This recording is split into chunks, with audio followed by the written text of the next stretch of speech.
اللہ وبرکاتہ نحمدہ ونصلی علی رسولہ الکریم۔ جامعہ انواریہ حیدرآباد باب العلم انواریہ ایجوکیشنل سوسائٹی کی جانب سے تفسیرات احمدیہ کے درس کا سلسلہ جاری ہے۔ آج ہمارا مسئلہ جہاں سے ہم سبق شروع کریں گے، مسئلہ نمبر 59، زندگی سے نا امیدی کے وقت ایمان لانا مقبول نہیں۔ بسم اللہ الرحمن الرحیم۔ انما التوبۃ علی اللہ للذین یعملون السوء بجہالۃ ثم يتوبون من قریب فأولئک یتوب اللہ علیہم وکان اللہ علیما حکیما وليست التوبة للذين يعملون السيئات حتى إذا حضر أحدهم الموت قال إني تبت الآن وللذين يموتون وهم كفار أولئك أعتدنا لهم عذابا أليما صدق اللہ العظیم۔ اس آیت کریمہ سے صاحب کتاب نے مسئلے کا عنوان قائم کیا ہے، اس کے ترجمے کو دیکھ لیجئے۔ انما التوبۃ علی اللہ، بے شک اللہ کے ذمہ کرم پر ان لوگوں کی توبہ ہے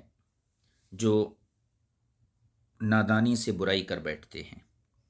ثم یتوبون من قریب، پھر بہت جلد توبہ کر لیتے ہیں، فاولئک یتوب اللہ علیہم، پس اللہ ان کی توبہ قبول فرماتا ہے، وکان اللہ علیما حکیما، اور اللہ تعالی جاننے والا حکمت والا ہے۔ ولیست التوبۃ للذین یعملون السیئات، اور ان لوگوں کی توبہ قبول نہیں فرماتا ہے جو برائیاں کرتے رہتے ہیں، حتی اذا حضر احدهم الموت، حتیٰ کہ ان میں سے جب کسی کو موت آ جاتی ہے، قال، تو وہ کہتا ہے، انی تبت الآن، میں اب توبہ کرتا ہوں، میں نے اب توبہ کی۔ وللذین یموتون وہم کفار، اور نہ ہی ان لوگوں کی توبہ قبول کرتا ہے جو حالت کفر پر مر جاتے ہیں۔ اولئک اعتدنا لہم عذابا الیما، وہ لوگ ہیں کہ ہم نے ان کے لیے دردناک عذاب تیار کر رکھا ہے۔ یہ آیت کریمہ ہو گئی۔ اب اس کی تفسیر میں فرماتے ہیں، آیت کریمہ میں اللہ تعالیٰ کے قول انما التوبۃ کا معنی یہ ہے، بے شک توبہ قبول ان لوگوں کی ہے۔ انما التوبۃ کا معنی یہ ہے کہ بے شک توبہ قبول ان لوگوں کی ہے، اور حرف علی اس آیت میں ایجاب کے لیے نہیں، یعنی علی اللہ، اللہ پر، تو علی کے ذریعے کسی چیز کے حکم کو واجب کیا جاتا ہے، جیسے علیک الصلاۃ، تمہارے اوپر نماز واجب ہے۔ تو یہاں پر اللہ اس میں جلالت کے شروع میں علی ہے، تو یہ علی وجوب کے لیے نہیں ہے، کیونکہ اللہ تعالیٰ پر کوئی چیز واجب اور لازم نہیں ہے، بلکہ وعدے کی پختگی کے لیے ہے۔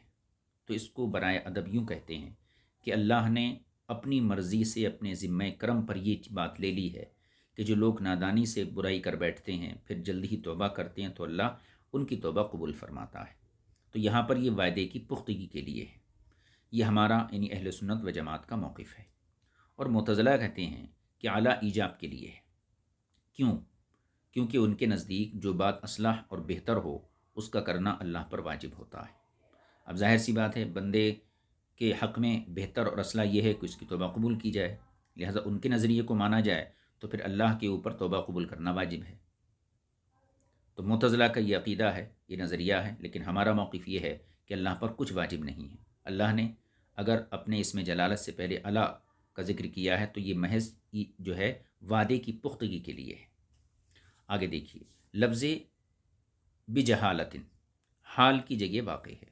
یعنی برائی کرتے ہیں اس حال میں کہ وہ جاہل ہوتے ہیں، یعنی نادانی میں برائی کر بیٹھتے ہیں۔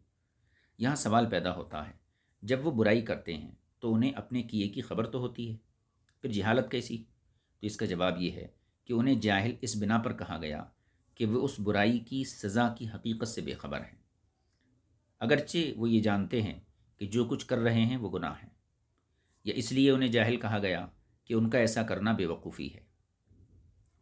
وہ اس طرح کہ قبیح اور بری بات کا ارتکاب ایسی چیز ہے جس کی طرف بے وقوفی ہی دعوت دیتی ہے۔ من قریب، یعنی جو لوگ پھر قریب یعنی جلد ہی توبہ کر لیتے، تو من قریب میں من جو ہے یہ تبعیض کے لیے ہے۔ اس طرح معنی یہ ہوگا، بے شک اللہ تعالیٰ ان لوگوں کی توبہ قبول کرتا ہے جو جہالت کی حالت میں برائی کرتے ہیں، پھر اس کے قریب زمانے میں سے کسی وقت توبہ کر لیتے ہیں، اور یہ قریبی زمانہ موت آ جانے سے قبل ہے۔ یعنی یہاں پر جو قریب زمانے میں توبہ کر لیتے تو قریبی زمانے سے مراد موت آ جانے سے پہلے، جس پر اللہ تعالیٰ کا یہ قول حتی اذا حضر احدکم الموت یہ دلالت کر رہا ہے، کیونکہ آیت کے اخیر میں یہ قول آیا ہے۔ اب اس میں اس کے برعکس ہے، یہاں پر کیا ہے، جو لوگ نادانی سے گناہ کرتے ہیں پھر قریب میں توبہ کرتے ہیں، اور اس کے بعد کیا ہے کہ جو لوگ جان بوجھ کر گناہ کرتے رہتے ہیں، حتیٰ کہ جب موت کا وقت آ جاتا ہے جب وہ کہتے ہیں کہ میں نے توبہ کی۔ تو چونکہ اس تقابل کو اگر مد نظر رکھا جائے تو اس سے یہی سمجھ میں آتا ہے کہ یہاں پر من قریب سے مراد جو قریبی زمانہ ہے وہ موت سے پہلے کا زمانہ ہے۔ دیکھیے آگے، جس پر اللہ تعالیٰ کا یہ قول حتیٰ اذا حضر احدہم الموت دلالت کر رہا ہے۔ چنانچہ ضحاک رحمۃ اللہ تعالیٰ علیہ سے روایت ہے کہ ہر وہ توبہ جو موت سے پہلے کر لی جائے وہ قریب ہی ہے، اور حضرت عبداللہ ابن عباس رضی اللہ تعالیٰ عنہ کے نزدیک وہ ہے جو ملک الموت کو دیکھنے سے قبل کر لی جائے۔ حضور سرور کائنات صلی اللہ علیہ وسلم نے ارشاد فرمایا، ان اللہ تعالی یقبل توبۃ عبدہ ما لم یغرغر، اللہ تعالیٰ بے شک اپنے بندے کی توبہ اس وقت تک قبول کر لیتا ہے جب تک اس کی موت کے وقت سانس نہ اکھڑنے لگے۔ مختصر یہ کہ گناہ کے وجود میں آنے اور موت کے حاضر ہونے کے درمیان جو وقت ہے اسے زمانہ قریب شمار کیا گیا ہے، کیونکہ زندگی کا لمبا ہونا قل متاع الدنیا قلیل کی روح سے قریب ہی ہے۔ آگے دیکھیے، آیت کا مفہوم یہ بھی بیان کیا گیا ہے کہ قریب سے مراد گناہ کرنے والے کے دل میں گناہ کی محبت کے گھر کرنے سے پہلے توبہ کرنا،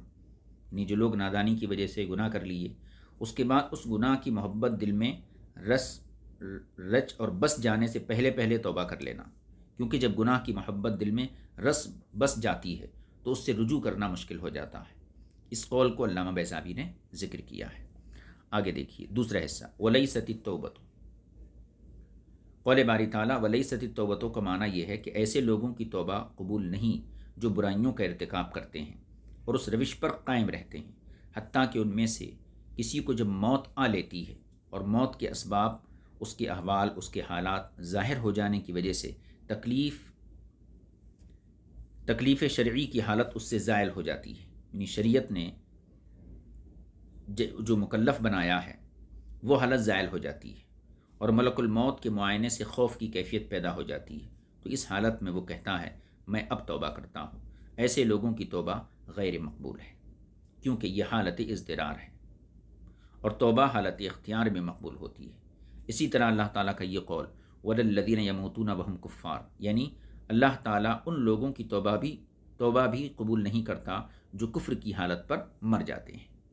اللہ رب العزت نے ان دو آیتوں میں یہ بات بطور نص بیان فرما دی کہ جو شخص حالت اختیار میں عذاب کے معائنے سے قبل، یعنی عذاب کے دیکھنے سے قبل توبہ کر لیتا ہے اس کی توبہ مقبول ہے، اور جو حالت اضطرار میں توبہ کرتا ہے وہ نامقبول ہے، خواہ توبہ کرنے والا فاسق ہو یا کافر ہو، یہ دونوں، اور وہ شخص جو حالت کفر میں مر جاتا ہے یہ برابر ہے۔ یہ بھی کہا گیا ہے کہ للذین یعملون السیئات سے مراد فاسق لوگ ہیں، اور الذین یموتون سے مراد کافر ہیں۔ اول صورت میں وعدے کی نفی اور دوسرے میں قبولیت کی نفی ہے، جیسا کہ تفسیر زاہدی میں ہے، یعنی فاسق لوگ مراد لیے جائیں تو وہاں وعدے کی نفی ہے، اور الذین یموتون سے کافر مراد لیے جائیں تو یہاں قبولیت کی نفی ہے۔ اور کشاف سے یہ مفہوم اخذ ہوتا ہے کہ اس سے کفار اور فاسق سبھی لوگ مراد ہیں۔ ایک قول یہ بھی ہے کہ الذین یعملون السوء سے مراد گنہگار مومن ہیں، اور للذین یعملون السیئات سے مراد منافقین ہیں، اور الذین یموتون سے مراد کافر ہیں، ہکذا قالوا، ایسا ہی کہا ہے فقہاء علماء نے۔ بعض مصاحف میں قول باری تعالیٰ وللذین یموتون کی جگہ وللذین یموتون 2 مرتبہ لام سے آیا ہے، اب جو قرآن ہے ہمارے سامنے اس میں وللذین یموتون ہے، بعض مصاحف میں وللذین یموتون 2 مرتبہ لام سے آیا ہے۔ اس قرات کے اعتبار سے یہ مبتدا ہوگا اور اولئک اعتدنا اس کی خبر قرار پائے گا، جیسے کہ مدارک میں ہے۔ دیکھیے آگے دیکھیے، موت کے آثار ظاہر ہونے پر جب زندگی سے نا امیدی ہو جائے اور روح نکلنے کی سختی شروع ہو جائے تو کیا اس وقت کافر کا ایمان لانا اور گناہگار کا گناہوں سے معافی مانگنا قبول ہوتا ہے یا نہیں؟ اس میں اختلاف کیا گیا ہے۔ ان دونوں باتوں کے احکام کی تفصیل تمام مفسرین اکرام میں سے امام زاہد رحمۃ اللہ تعالی علیہ نے بیان کی ہے۔ انہوں نے اس مقام پر طویل گفتگو کی ہے، جس کا خلاصہ یہ ہے کہ موت کی گرفت کے وقت جب موت آ کر پکڑتی ہے، ایمان قبول کرنا بالاجماع غیر مقبول ہے۔ اگر کوئی کافر اس وقت ایمان لاتا ہے تو یہ مقبول نہیں ہے، اور توبہ کی قبولیت کا معاملہ اللہ تعالیٰ کی مشیت کے سپرد ہے۔ اگر چاہے تو گناہگار کے ایمان کی شرافت کی وجہ سے قبول فرما لے، یعنی اس کیفیت میں بھی اللہ اس کی توبہ قبول فرما لے، یہ اس کی مشیت پر ہے، یہ اس کی طرف سے فضل اور انعام ہوگا۔ اور اگر چاہے تو اس تقصیر اور تاخیر کی وجہ سے قبول نہ کرے، کہ بندے نے توبہ کرنے میں جو تاخیر کی، جو کوتاہی کی، تو وہ چاہے تو پھر قبول نہ کرے، اور ایسا کرنا اس کی طرف سے عدل ہوگا۔ اور کوئی ایسا مومن نہیں جو اس حالت میں گناہوں سے توبہ نہ کرتا ہو، جیسا کہ ہر ایک کافر ایسے وقت کفر سے توبہ کرتا ہے۔ اس کی دلیل اللہ تعالیٰ کا یہ قول ہے، وَإِن مِّنْ أَهْلِ الْكِتَابِ إِلَّا لَيُؤْمِنَنَّ بِهِ قَبْلَ مَوْتِهِ، کوئی بھی اہل کتاب میں سے ایسا نہیں جو اپنی موت سے قبل اس پر لازماً ایمان نہ لائے گا۔ ایسے وقت ایمان لانا جو مقبول نہیں، اس سے مراد وہ ایمان ہے جس کی قبول کرنے کے کلمات کسی کے کان نہ سن سکیں، یعنی دل میں ہی کفر چھوڑنے کا خیال آیا لیکن زبان سے کلمہ نہ پڑا جس کو سننے والا سن سکتا ہو، اور اگر اس حالت میں اس نے ایسے کلمات ایمانیہ کہے جو سنے گئے تو وہ ایمان باعث نہیں ہوگا بلکہ ایمان اختیاری ہوگا۔ یعنی ایسے کلمات اس کی زبان سے ادا ہوئے جو کلمات ایمانیہ ہیں، جو سنے گئے، تو وہ ایمان باعث نہیں ہوگا، یعنی وہ ڈر کا ایمان نہیں ہوگا بلکہ ایمان اختیاری ہوگا۔ لیکن اس کے ہونے کے باوجود اسے اہل جنت میں ثابت نہیں کیا جائے گا، کیونکہ اللہ تعالیٰ اس کے ظاہر و باطن کو بخوبی جانتا ہے۔ اگر اس کا ظاہر اس کے باطن کے موافق ہو تو ایمان مقبول، ورنہ غیر مقبول ہوگا۔ اور اگر کسی نے موت کے وقت فرشتوں کو آنکھوں سے دیکھا اور اس سے اب اللہ تعالیٰ کا خطاب اٹھ گیا ہو تو بھی اس صورت میں ایمان لانا مقبول نہیں ہوگا، کیونکہ یہ بھی ایمان باعث میں ہی شامل ہے، لہذا مقبول نہیں۔ جس کی دلیل اللہ تعالیٰ کا یہ قول ہے، فَلَمْ يَكُ يَنفَعُهُمْ إِيمَانُهُمْ لَمَّا رَأَوْا بَأْسَنَا، ان کے ایمان لانے سے انہیں کوئی نفع نہیں، ان کے ایمان لانے نے انہیں کوئی نفع نہیں دیا جب انہوں نے ہماری گرفت کو دیکھ لیا۔ اس پر یہ سوال، یہ جناب یونس علیہ السلام کی قوم کے حوالے سے ہے، اس پر یہ سوال کہ جناب یونس علیہ السلام کا اس حالت میں ایمان قبول کیا جانا خود قرآن کریم نے جو بیان کیا ہے اس کی کیا توجیہ ہے؟ تو اس بارے میں گزارش ہے کہ اس قوم کا ایمان لانا ایسا تھا جسے سنا گیا اور جس کا مشاہدہ کیا گیا تھا، وہ ایمان باعث نہ تھا جو نامقبول ہوتا، بلکہ ایمان بالاختیار تھا۔ دیکھیے، اور یہ بات جو مشہور ہے کہ ایمان و کفر میں اعتبار خاتمے پر ہوتا ہے، یعنی مرتے وقت مرنے والا کس حال میں مرا، یہ اعتبار حالت بعث کے وقت نہیں بلکہ حالت اختیار کے ساتھ اس کا تعلق ہے۔ یعنی جب تک بندہ اپنی اختیاری حالت میں ہے اس وقت کے ساتھ اس کا تعلق ہے، کیونکہ بسا اوقات ایسا ہوتا ہے کہ مرنے والا اس حالت میں گناہ کا مرتکب ہو جاتا ہے، موت کی سختی کی وجہ سے یا قبض روح کی سختی کی وجہ سے اس سے بعض ایسے کلمات صادر ہو جاتے ہیں جو شریعت کے خلاف ہیں، اور اللہ تعالیٰ کے لطف و کرم سے اس کا دل انکار کر دیتا ہے، تو اس شدت وقت کی وجہ سے وہ کفر اختیار کر لیتا ہے، کیونکہ یہ حالات ایسے ہوتے ہیں کہ مرنے والا سخت تکالیف اور مکروہات شدیدہ میں گرفتار ہوتا ہے، تو اس کی زبان پر ایسے الفاظ یا اس کے دل میں ایسا عقیدہ آ جاتا ہے جو ایمان کو ختم کر دیتا ہے۔ اسی طرح حضرت امام اعظم ابو حنیفہ رضی اللہ تعالیٰ عنہ سے جو مروی ہے کہ اکثر ایسا ہوتا ہے کہ حالت نظام ایمان چھن جاتا ہے، تو اس کا معنی یہ ہے کہ سلب ایمان کا، یعنی ایمان چھن جانے کا حالت نزا کے وقت ظہور ہوتا ہے، گویا کہ ایمان پہلے ہی چھن چکا ہوتا ہے لیکن اس کا ظہور حالت نزا میں ہوتا ہے۔ یہ معنی نہیں کہ حقیقت سلب اس وقت ہوتی ہو، یعنی حقیقتاً موت کے وقت ایمان سلب نہیں ہوتا ہے، بلکہ اس موت ایمان کے ختم ہونے کا اظہار ہوتا ہے۔ یہ اس لیے کہ جب بھی کوئی مرتا ہے تو وہ اس وقت ایمان لے ہی آتا ہے، کیونکہ ایسے حالات سے اب اسے واسطہ پڑتا ہے جن سے چھٹکارا اسے نہیں ملتا، وہ ان حالات سے نکلنا چاہتا ہے، لہذا مجبوراً ایمان کا سہارا لیتا ہے۔ حالت بعث میں توبہ کے معاملے میں اگر ہم یہ کہیں کہ ایسی توبہ مقبول نہیں جو اہل خراسان کا مذہب ہے، تو ہم اس طرح حرمت ایمان کو باطل کر دیں گے،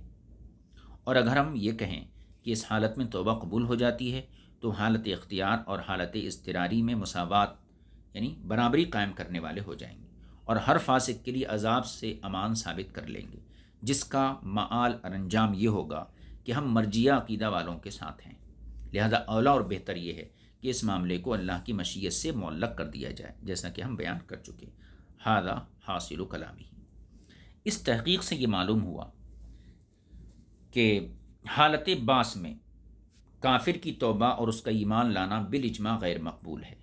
جب مرنے والے نے موت کے آثار دیکھ لیے، فرشتوں کی سختیوں کو دیکھ لیا، تو ایسی حالت میں کافر کی توبہ اور اس کا ایمان لانا بالاجماع غیر مقبول ہے۔ یہی اہل سنت و جماعت کا مذہب ہے۔ بعض دفعہ اسی اصل پر تفریح کے طور پر فرعون کا ڈوبنے کے وقت ایمان لانے کو غیر مقبول کہا جاتا ہے، یعنی اسی مسئلے پر تفریح کرتے ہوئے فرعون جب ڈوبنے لگا تھا تو اس وقت اس نے کہا تھا آمنت بالذی آمنت بہ بنی اسرائیل، تو کہا جاتا ہے کہ اس کا ایمان یہ غیر مقبول ہے کیونکہ وہ موت کی سختی کو دیکھ چکا تھا۔ اس کا یعنی عدم قبولیت ایمان فرعون، یعنی فرعون کے ایمان کے قبول نہ ہونے کا صوفیہ کے گروہ نے انکار کیا ہے، اور ان میں علماء متاخرین میں سے بعض نے ان کی اتباع کی ہے، جو یہ کہتے ہیں کہ فرعون نے جو غرق ہوتے وقت ایمان لانے کا قول کیا تھا وہ مقبول ہے، یعنی فرعون حالت ایمان میں دنیا سے رخصت ہوا۔ فرماتے ہیں میں نے جب اس بات کو اس دور میں انتہائی فساد کی جڑ سمجھا تو اس کے جوابات دینا ضروری سمجھا، جس میں تعصب اور طغیان کو میں نے داخل نہیں ہونے دیا، اگرچہ اکثر جوابات ان میں غیر قطعی ہیں، لیکن اس سے کوئی فرق نہیں پڑتا کیونکہ یہ مسئلہ بھی ان مسائل میں سے ایک ہے جن کا عقائد و اعمال سے تعلق نہیں۔ لہذا میں کہتا ہوں، اب فرماتے ہیں کہ ضابطہ کلیہ یہ ہے، قاعدہ یہ ہے کہ ایمان بعث مقبول نہیں ہوتا ہے،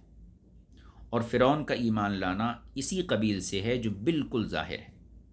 کہ اس نے موت کی سختی، دریا کی موجوں کی اور ان کی طغیانی دیکھ کر اللہ کے خوف سے ڈرتے ہوئے اس نے ایمان کا قول کیا تھا، تو ایمان بعث مقبول نہیں، اور فرعون کا ایمان اسی قبیل سے جو بالکل ظاہر ہے۔ اور اگر کہا جائے کہ یہ ایمان لانا بعث کی حالت میں نہ تھا، یعنی اگر کوئی یہ کہے کہ فرعون کا یہ ایمان لانا بعث کی حالت میں نہ تھا کیونکہ فرعون اس وقت ایمان لایا جب اسے ڈوبنے کا خطرہ لاحق ہوا، نہ یہ کہ وہ عذاب آخرت کے معائنے پر ایمان لایا۔ ایمان بعث کسے کہتے ہیں؟ کی حالت بعث کسے بولتے ہیں؟ کہ خوف آخرت، عذاب آخرت دیکھنے پر ایمان لانا۔ فرعون جو ایمان لایا تھا تو وہ فرعون نے جو ایمان کے کلمات کہے تھے تو وہ آخرت کے عذاب سے ڈر کر نہیں بلکہ ڈوبنے کے خطرے سے ڈر کر کہے۔ اگر یہ بات کہی جائے اور پھر یہ نتیجہ نکالا جائے لہٰذا فرعون کا ایمان لانا ایسے شخص کے مانند ہے جو قتل کے خوف سے ایمان لے آتا ہے، اس لیے وہ مقبول ہوگا۔ اسی دلیل سے لوگوں کو فرعون کے ایمان کی قبولیت کا وہم پڑ گیا ہے۔ فرعون کے ایمان کی قبولیت کا وہم پڑ گیا، تو اس کا جواب سن لیجئے۔ میں اس کے جواب میں مذکورہ کلیے سے ہٹ کر یوں کہوں گا، ملا جیون فرماتے ہیں کہ فرعون کے ایسے وقت میں ایمان لانے کے غیر مقبول ہونے پر بکثرت آیات وارد ہیں، اور اس کے ایمان بعث ہونے کے علاوہ اور بہت سے دلائل ایسے ہیں جو عدم قبول کی گواہی دیتے ہیں۔ مثلا پہلی آیت اللہ تعالیٰ فرماتا ہے فقال انا ربکم الاعلی، فرعون نے یہی تو کہا تھا، فرعون نے کہا میں تمہارا اعلیٰ رب ہوں، بس اسے اللہ تعالیٰ نے آخرت اور اولا کے عذاب میں پکڑا۔ عذاب اولا یعنی دنیا میں عذاب اسے یوں دیا گیا کہ دریائے نیل میں اسے ڈبو دیا گیا، اور آخرت کا عذاب یہ ہوگا کہ علی القول الاصح یعنی صحیح ترین قول پر وہ جہنم کی آگ میں جلے گا۔ اگر یہ کہا جائے کہ آخرت کا عذاب تو ایسے مسلمان کے لیے بھی ہے جو گناہ کبیرہ کا مرتکب ہوا، اور فرعون کا ایسے لوگوں میں شمار کیا جانا محتمل ہے، اس کا احتمال ہے، تو میں یہ کہوں گا کہ یہاں اس احتمال کی کوئی گنجائش نہیں، کیونکہ ایمان جب ایسے حالات میں قبول کر لیا جاتا ہے تو اس آدمی کے سابقہ گناہوں کا مواخذہ نہیں ہوتا، جیسا کہ حضرت ابوبکر صدیق رضی اللہ تعالیٰ عنہ کا معاملہ ہے۔ پس اگر فرعون کا ایمان غیر مقبول ہے تو اور اگر مقبول ہے تو پھر اس کے گناہ کبیرہ کا مرتکب ہونا کیا معنی رکھتا ہے، کیونکہ اس کے ماضی کے تمام گناہ اس وقت ایمان لانے سے معاف کر دیے گئے اور وہ اس ایمان کی قبولیت کے بعد ایک ساتھ کے لیے بھی زندہ نہ رہا تاکہ اس کے بعد کوئی گناہ صادر ہوتا۔ باقی رہا یہ معاملہ کہ آیت مذکورہ میں آخرت کے عذاب کو پہلے اور دنیا کے عذاب کو مؤخر ذکر کیا گیا۔ فَأَخَذَهُ اللَّهُ نَكَالَ الْآخِرَ، آخرت کے عذاب کے پہلے، وَالْأُولَى، اور دنیا کا عذاب بعد میں ذکر کیا گیا۔ تو اس کی وجہ یہ ہے کہ ایسا رعایت سجع کے لیے کیا گیا ہے، یعنی آیات کے آخری الفاظ ایک دوسرے سے ملتے جلتے ہیں، اور اس لیے بھی تاکہ انتہائی اہم بات کو پہلے ذکر کر دیا جائے، کیونکہ آخرت کے عذاب کا وقت اور اس کی مدت ایسی ہے جو کبھی ختم نہ ہوگی، کیونکہ کافر جہنم میں ہمیشہ ہمیشہ کے لیے جائیں گے، اور دنیاوی عذاب ایک ساتھ کے لیے تھا، یعنی دریائے نیل میں غرق کیا جانا۔ یہاں آخرت کے عذاب کو مقدم کرنے کی وہ وجہ نہیں جس کا وہم کیا گیا ہے، وہ یہ کہ آخرت کا عذاب بھی اولا، یعنی دنیا میں ہی رکھ دیا گیا تھا، جس کی وجہ سے اولا عذاب فرعون کے تمام عذاب کی انتہا ہوگا کہ اسے اب آخرت میں عذاب نہیں ہوگا۔ تو ایک آیت تو یہ ہے جس سے فرعون کا کفر اور دوزخ میں خلود اس کا ثابت ہوتا ہے۔ اس کے علاوہ اللہ تبارک و تعالیٰ آگے ایک مقام پر اور ارشاد فرماتا ہے، فَأَخَذْنَاهُ وَجُنُودَهُ فَنَبَذْنَاهُمْ فِي الْيَمِّ فَانظُرْ كَيْفَ كَانَ عَاقِبَةُ الظَّالِمِينَ، ہم نے اسے اور اس کے لشکر کو گرفت میں لے لیا، پھر ہم نے انہیں دریا میں پھینک دیا، پھر دیکھو ظالموں کا کیسا انجام ہوا۔ وَجَعَلْنَاهُمْ أَئِمَّةً يَدْعُونَ إِلَى النَّارِ، اور ہم نے انہیں ان لوگوں کا پیشوا بنایا جو جہنم کی آگ کی طرف بلاتے ہیں۔ وَيَوْمَ الْقِيَامَةِ لَا يُنصَرُونَ، اور قیامت کے دن ان کی کوئی مدد نہ کی جائے گی۔ وَأَتْبَعْنَاهُمْ فِي هَذِهِ الدُّنْيَا لَعْنَةً، اور ہم نے اس دنیا میں ان کی پیچھے لعنت ڈال دی۔ وَيَوْمَ الْقِيَامَةِ هُمْ مِنَ الْمَقْبُوحِينَ، اور قیامت کے دن وہ بد صورتوں میں ہوں گے۔ اب دیکھیے اس آیت کریمہ میں اللہ تعالیٰ نے فرعون اور اس کے لشکر پر لعنت بھیجی ہے، جو وجعلناہم اور اتبعناہم کی ضمیر بتا رہی ہے، کیونکہ یہ ضمیریں یعنی جمع متکلم دونوں کی طرف لوٹتی ہے، جیسا کہ فنبذناہم کی ضمیر کا مرجع دونوں ہیں۔ اگر فرعون مسلمان ہوتا تو اس پر اللہ تعالیٰ صراحت کے ساتھ لعنت نہ بھیجتا، کیونکہ مسلمان پر لعنت بھیجنا جائز نہیں۔ تیسرے نمبر پر اللہ تعالیٰ فرماتا ہے، حتیٰ اذا ادرکہ الغرق قال آمنت انہ لا الہ الا الذی آمنت بہ بنو اسرائیل وانا من المسلمین، حتیٰ کہ جب اسے ڈوبنے نے آ لیا تو کہا کہ میں ایمان لایا اس معبود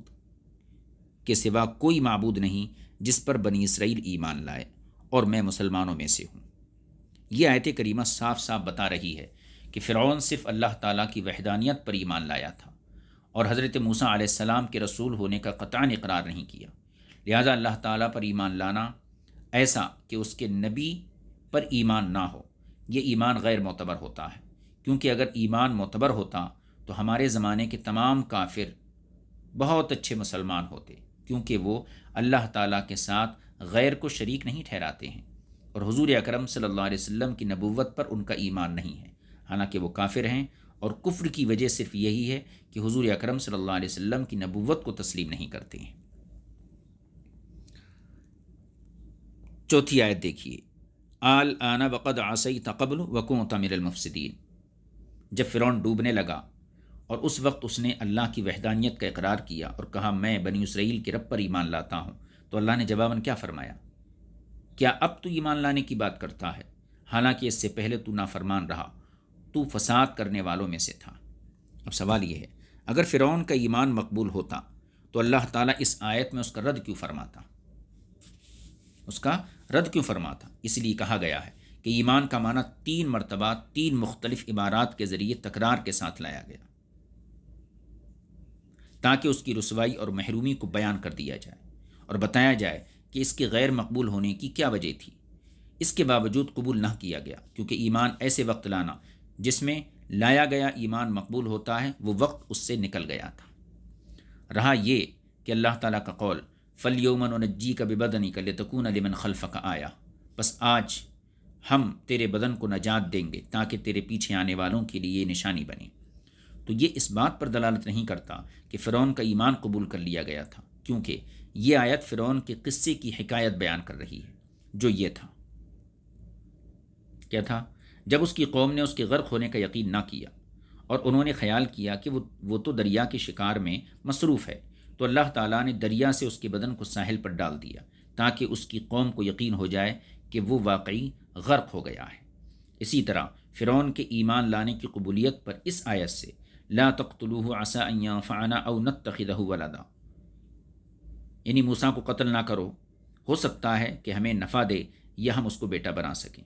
اس سے بھی استدلال درست نہیں ہے۔ اب اس میں کیا ہے؟ یہ آیت جس میں فرعون کی بیوی کی بات اللہ تعالیٰ نے بطور حکایت نقل فرمائی ہے، یعنی جب موسیٰ علیہ السلام جس باکس کے اندر تھے دریائے نیل سے گزر رہا تھا، اور کہنا چاہیے فرعون کے محل سے، تو فرعون کی بیوی حضرت آسیہ نے کہا کہ اس بچے کو لا تقتلوہ، اس بچے کو قتل مت کرو، بلکہ ممکن ہے کہ اس سے ہمیں نفع پہنچے یا پھر ہم بے اولاد ہیں، ہم اس کو اپنا بیٹا بنا لیں۔ تو اس آیت سے بعض لوگوں نے استدلال کیا ہے فرعون کے ایمان پر، تو کہتے ہیں کہ اللہ تعالیٰ نے حضرت آسیہ کی بات کو بطور حکایت نقل کیا۔ یہ بات اس نے اس وقت کہی تھی جب فرعون نے حضرت موسیٰ علیہ السلام کو قتل کرنے کا ارادہ کیا تھا۔ طریقہ استدلال یہ ہے کہ لفظ عصا طمع کے لیے آتا ہے، یعنی امید کے لیے آتا ہے، جو اس آیت میں امید کے لیے استعمال ہوا، یعنی نفع کی امید، اور کامل ترین نفع یہ ہے کہ ان کے سبب فرعون جنت میں جائے، اور جنت میں اس کا جانا اس امید کی نقیض ہے۔ یہ استدلال ایک وہمی استدلال ہے، جس کی وجہ یہ ہے کہ قصہ یہ ہوا تھا کہ فرعون کی ایک ہی بیٹی تھی جو برس کی مریضہ تھی، سفید داغ کی۔ فرعون کی بیوی کو یہ معلوم تھا کہ بہت جلد ایک بچہ مجھے ملے گا جو تابوت میں بند ہوگا اور تابوت کو دریا میں ڈال دیا گیا ہوگا۔ اس بچے کے لعاب دہن میں دوا اور شفا ہے، جب یہ لڑکی اسے چاٹے گی تو اسے شفا مل جائے گی۔ پھر جب مذکورہ تابوت ظاہر ہوا جس میں موسیٰ علیہ السلام تھے، تو اس میں سے حضرت موسیٰ علیہ السلام کو باہر نکالا گیا، موسیٰ علیہ السلام کو باہر نکالا گیا جو بچے تھے، آپ کے لعاب دہن سے بچی کو شفا ہو گئی۔ پھر فرعون نے آپ کے قتل کا ارادہ کیا تو اس کی بیوی یعنی حضرت آسیہ نے اسے منع کیا اور کہنے لگی اسے قتل نہ کرو، ہمیں اس سے نفع کی امید ہے۔ تو اس نفع سے مراد حصول برکت تھی جو اسے اپنی بیٹی کی شفا یاب ہونے سے معلوم ہوئی۔ اس سے مراد ایمانی نفع نہیں، اور اگر تسلیم کر لیا جائے کہ اس نفع سے مراد ایمانی نفع تھی یا ایمانی نفع تھا، تو اس نفع کا واقع ہو جانا کوئی واجب اور ضروری تو نہیں تھا کہ اس طرح واقع ہو جائے جس طرح امید کی گئی تھی۔ اور اگر یہ بھی تسلیم کر لیا جائے کہ اس نفع کا امید کے مطابق وقوع لازمی تھا، تو ہم کہیں گے کہ فرعون کی بیوی نے اس نفع کے بارے میں اپنی ذات کو اصل اور اپنے علاوہ دوسروں کو بالطبع مراد لیا تھا، یعنی اپنی ذات کو اصلی طور پر مراد لیا اور دوسروں کو بالطبع مراد لیا تھا، جیسے اس پر متکلم مع الغیر کا صیغہ دلالت کر رہا ہے، یعنی جمع متکلم کا صیغہ۔ اور یہ حقیقت ہے کہ اللہ تعالیٰ نے فرعون کی بیوی کو حضرت موسیٰ علیہ السلام کی بدولت یہ نفع عطا فرمایا، اس کا خاتمہ بالخیر ہوا، اگرچہ اس کے ما سوا یعنی دوسرے لوگ جو بالطبع تھے اس میں اس کا کوئی نفع نہیں ہوا۔ یوں ہی کشف کے ذریعے فرعون کی قبولیت پر استدلال درست نہیں ہے، یعنی کوئی شخص اگر کشف کے ذریعے یہ دعویٰ کرے کہ مجھے کشف میں یہ سمجھ میں آیا ہے کہ فرعون کا ایمان مقبول ہے، تو کشف کے ذریعے بھی جو ہے اس کے ایمان پر استدلال نہیں کیا جا سکتا۔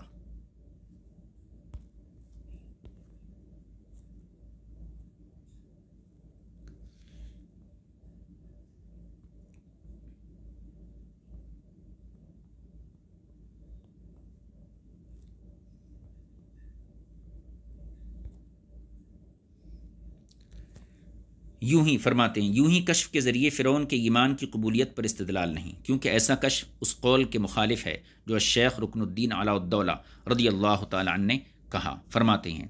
ایک دن ہم پر حال کا غلبہ ہوا، پھر ہم حسین بن منصور حلاج رحمۃ اللہ علیہ کی قبر پر گئے، وہاں مراقبہ کیا۔ مراقبے کے بعد میں نے ان کی روح کو علیین میں دیکھا اور فرعون کی روح کو سجین میں پایا۔ میں نے عرض کیا اے اللہ اس میں کیا راز ہے؟ حالانکہ ان دونوں نے ربوبیت کا دعویٰ کیا، وہ اس طرح کہ منصور نے انا الحق کہا تھا اور فرعون نے انا ربکم الاعلی کہا تھا۔ جب دونوں کا دعویٰ ایک جیسا تو دونوں کا انجام بھی ایک جیسا ہونا چاہیے تھا، ایسا کیوں نہیں؟ غیب سے آواز آئی کہ فرعون پر یقیناً تکبر غالب تھا اور اس کے نفس امارہ نے اس پر تسلط جمع رکھا تھا، اور رب حقیقی کا اسے قطعاً خیال تک نہ تھا، گویا اس کے نزدیک خدا موجود ہی نہیں تھا، وہ جب بھی دیکھتا اپنا نفس ہی اسے دکھائی دیتا، اور منصور اللہ تعالیٰ کا مظہر بنا ہوا تھا، اس پر اللہ کی وحدانیت کا غلبہ تھا اور اس کے نفس امارہ کا نام و نشان نہ رہا، وہ جب بھی دیکھتا مکمل شوق اور محبت کی وجہ سے اسے ہی دیکھتا، لہٰذا دونوں کے مابین فرق بالکل ظاہر ہے۔ ہاکذا فی الحسینی، یہ تفسیر حسینی۔ خلاصہ کلام یہ کہ جو لوگ فرعون کے ایمان کی قبولیت کے مدعی ہیں، دعوے دار ہیں، اگر ان کے پاس اس کے لیے دلائل ہیں تو ان دلائل کے بارے میں ما علیہا و ما فیہا آپ پڑھ چکے ہیں، اور اگر وہ کشف سے استدلال کرتے ہیں تو وہ حجت نہیں، بلکہ ایک اور عارف کے کشف کے معارض ہے، جیسا کہ میں نے ذکر کیا۔ یہ کس کا؟ شیخ رکن الدین علاء الدولہ کے کشف کے خلاف ہے۔ بالجملہ اگر فرعون کا ایمان مقبول ہوتا تو اللہ تعالیٰ اس کا ذکر مذمت، ہجو، لعن طعن، خبث، نجاست، کبر اور ملامت کے ساتھ قرآن کریم میں 120 جگہ بیان نہ کرتا۔ وہ قرآن کریم جو اس کے مرنے کے تقریباً 2000 سال بعد نازل ہوا، شاید ان لوگوں یعنی فرعون کے ایمان کی قبولیت کے جو دعوے دار ہیں، ان لوگوں نے قرآن کریم کو ایک کہانیوں کی کتاب سمجھ رکھا ہے، یا اسے عبث، لعب، بہتان اور کذب سمجھا ہے۔ یہ بات ہر وہ شخص بخوبی جانتا ہے جسے اسلام کی ادنا رعایت ہو اور اسالیب کلام کا ادنا شعور ہو۔ پھر عجیب بات ہے، حضور سرور کائنات صلی اللہ علیہ وسلم کے دور اقدس سے 500 سال بعد تک کسی کو فرعون کے ایمان مقبول ہونے کی بات نہ سوجی، حالانکہ ان صدیوں میں بکثرت اہل فضل و عرفان موجود رہے، بلکہ امام اعظم ابو حنیفہ رضی اللہ عنہ نے فقہ اکبر میں اس کی تصریح فرمائی کہ فرعون پیدا ہوا تو بدبخت اور مرا تو شقاوت کے ساتھ مرا۔ کسی صاحب عقل و ادراک پر مخفی نہیں کہ فرعون تکبر اور کفر میں ایک کہاوت بن چکا ہے۔ ہر مسلمان اور کافر، عوام اور خواص، صالح اور فاسق، عالم اور جاہل، چھوٹا اور بڑا، مذکر اور مؤنث اس نام کو کفر و تکبر سے تعبیر کرتے ہیں۔ یہ اس کے کفر کی بہت بڑی علامت ہے اور اس کی شقاوت پر خاتمہ ہونے کی بہت بڑی دلیل ہے۔ جب یہ سب لوگ اس کے کفر پر متفق ہیں، حتیٰ کہ حضرات صحابہ کرام، تابعین، علماء عاملین، اولیاء صالحین اور آیات قرآنیہ ایک نہیں کئی مرتبہ اس کے کفر و شقاوت پر موجود ہیں، تو پھر اس کے مومن ہونے کا عقیدہ رکھنا کیا کتاب اللہ، اجماع امت کا انکار نہیں؟ کیا یہ بدعت نہیں؟ کیا یہ اسلام میں گمراہی کی بات نہیں؟ نعوذ باللہ من شرور انفسنا ومن سیئات اعمالنا ولا حول ولا قوة الا باللہ العلی العظیم ربنا افتح بیننا وبین قومنا بالحق وانت خیر الفاتحین۔ یہ مسئلہ نمبر 59 تھا، آج الحمدللہ یہ مکمل ہوا۔ آئندہ مسئلہ نمبر 60 رہے گا، اس کو انشاءاللہ آئندہ درس میں شریک کریں گے۔ وصلی اللہ علیہ نبی کریم وآلہ وصحبہ اجمعین والحمدللہ رب العالمین۔ السلام علیکم ورحمۃ اللہ وبرکاتہ۔